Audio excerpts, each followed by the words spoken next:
Welcome to Botany for All YouTube channel. We will start another important lecture series pertaining to enzymology.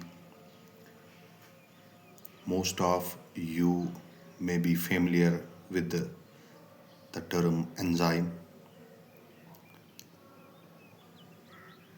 Enzyme term was coined by Cohen.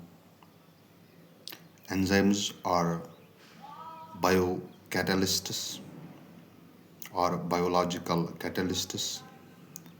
In order to proceed, we need to comprehend the term catalyst. Catalysts are defined as substances which enhance the rate of reaction without themselves undergoing any permanent change during the reaction and therefore required in very small quantities. ये जो catalysts होते हैं ये rate of reaction को enhance करते हैं, कम quantity में चाहिए। क्योंकि ये कंज्यूम नहीं होते हैं ड्यूरिंग रिएक्शन कैटालिसिस। कैटलिस्ट्स का काम क्या होता है? They decrease the time duration required to achieve equilibrium.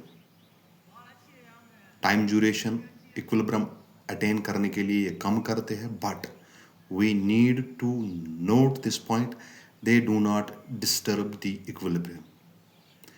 Catalysts जो होते हैं ये रेट ऑफ रिएक्शन एनहांस करते हैं, मीन्स इक्विलिब्रियम जल्दी अचीव करवाते हैं किसी केमिकल रिएक्शन का, बट उसके इक्विलिब्रियम को डिस्टर्ब नहीं करते।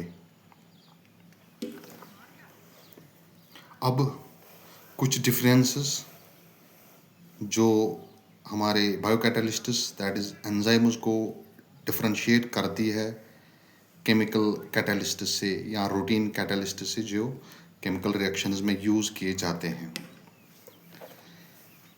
जो रूटीन कैटलिस्ट्स होते हैं वो मोस्टली मेटालिक होते हैं, लाइक जिंक, पैलेडियम, निकल एटसेट्रा। ठीक।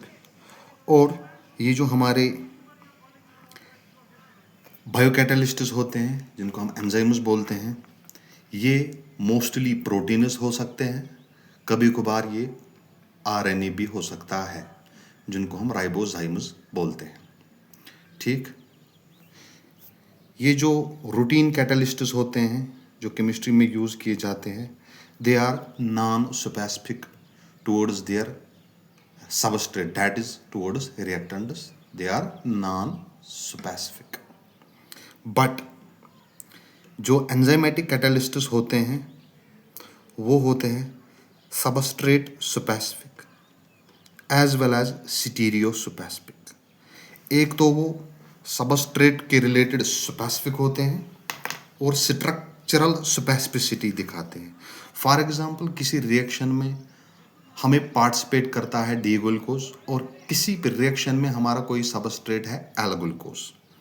डी ग्लूकोज के लिए अपना कोई एंजाइम होगा कैटालिसिस के लिए और एल ग्लूकोज वाले रिएक्शन के लिए हमें कोई दूसरा एंजाइम होगा।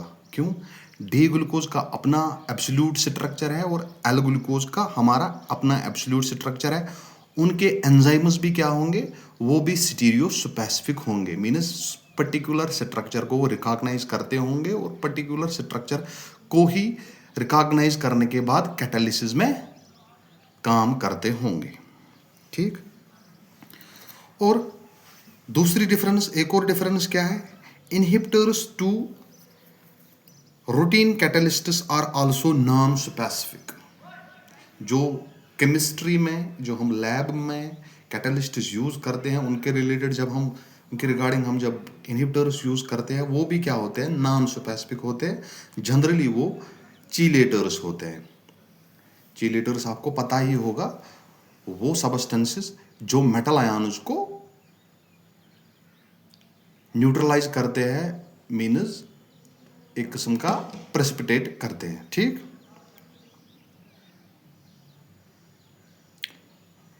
बट जो हमारे एंजाइम्स होते हैं उनके खिलाफ जो हम इनहिबिटर्स या उनके रिलेटेड जो एक्टिवेटर्स यूज़ हो जाते हैं हमारे सेल्स में या हमारे टिश्यूज़ में या हमारे मेटाबॉलिज्म में, वो इनहिबिटर्स और एक्टिवेटर्स क्या भी होते हैं, वो भी होते हैं वेरी स्पेसिफिक, ठीक।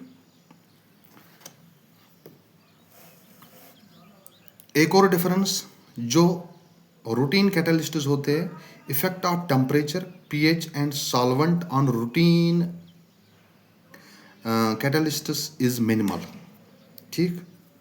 बट जो हमारे एंजाइम्स होते हैं they work in their optimal temperature zones at their optimum pH etcetera.